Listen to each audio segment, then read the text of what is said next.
Hi all, this is guided practice 25. We are verifying our trig identities and we are on problem number 3.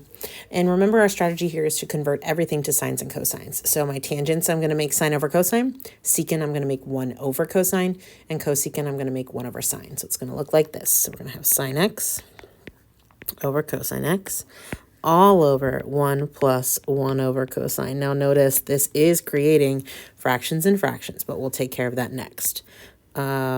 This, by the way, should be plus. 1 plus secant x. Nope. Instead of secant, I want 1 over cosine. And on the bottom, sine over cosine. And then all the way over here, we're going to have equal to 2 times 1 over sine x. All right, so from here, notice I've got 2 pieces that are fractions in fractions. So what I'm going to do here is I'm going to multiply top and bottom by the little denominator. So I'm going to multiply the top and the bottom by cosine x. Now the bottom has 2 terms, so I have to make sure that I distribute it when I do that. That on the top, the cosines will cancel, and I'm left with just sine x. And on the bottom, we distribute that cosine, so it's going to be cosine x plus, and cosine and 1 over cosine will cancel to give you 1. We're going to do the same thing in our next big fraction. So over here, same kind of thing.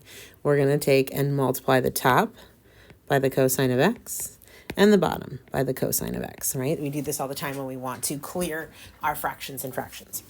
All right, on the top, we're going to go ahead and distribute that because there's 2 terms inside there.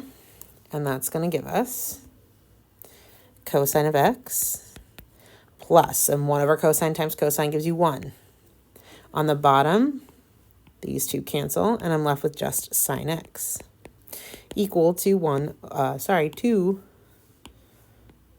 over sine x.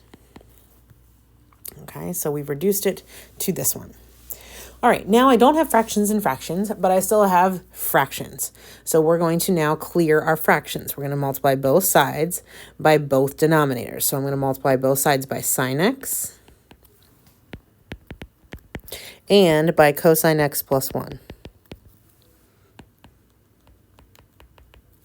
Okay, now what that's going to do, I'm going to have to distribute this one here and here. So that in the first one, the cosine x plus 1 will cancel, and I'll be left with sine squared. Then on the second one, the sines will cancel, and we'll be left with cosine x plus 1 times cosine x plus 1. And on the right, my sines cancel, and we will have the 2 times cosine x plus 1. Okay. From here, we want to distribute and combine like terms. So we've got a sine squared x.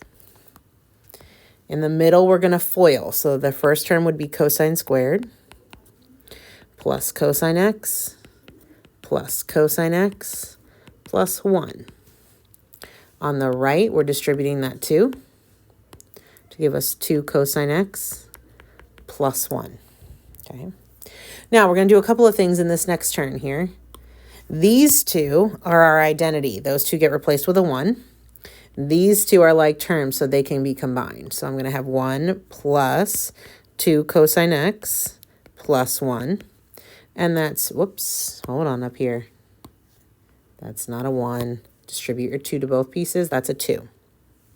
Okay, back where I was. On this hand side, we have 2 cosine x plus 2. Okay, and then if I put this one and this one together, we get our 2 cosine x plus 2 on both sides. And that's what we want. Okay, so that one's a little bit trickier because it's got fractions and fractions to start. But first we clear the little fractions, then we clear the big fractions. Okay, and then use your identity. And our last one for today, secant x plus tangent x squared equals sine plus t over sine 1 minus sine t. Okay, I think what we're going to do is jump right in and see 2 options here. You could square the left-hand side and then switch to sines and cosines. I think I'm going to switch to sines and cosines first. So that means I'm going to trade out the secant and make that 1 over cosine. And tangent is sine t over cosine t. And we're going to square all of that. And that's going to give us 1 plus sine t over 1 minus sine t, which is what we have on the right anyway. All right, now I'm going to go ahead and get, this is common denominator, so I can combine the top, keep the bottom, and then square everything. Okay. Next, distribute your sign. So 1 plus sine t gets a square, and the cosine on the bottom gets a square.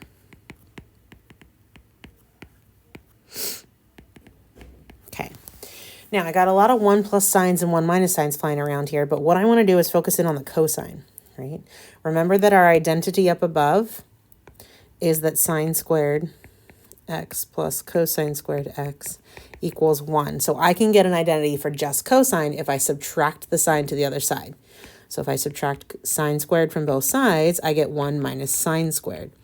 And now I can use this to replace my cosine squared. So that's what I'm going to do.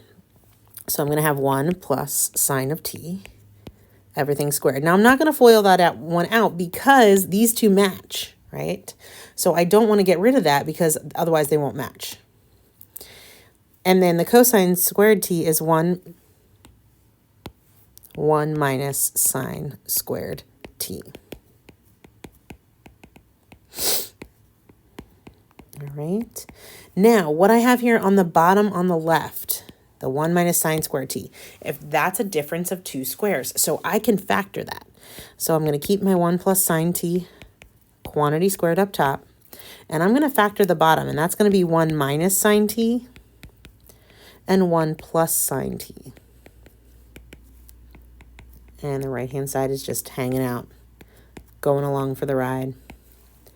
And now you can see that here and here I have the same expression. So I can cancel 1 in each spot. So this one cancels, and I can cancel one of them, and one of them is left. And that's what will create my identity. So I'll have 1 plus sine t up top and 1 minus sine t on the bottom. And then I have 2 identical statements, and I'm all done. Okay, so again, using that same identity, but we're just using it in a little bit of a different form here. And that was number 4.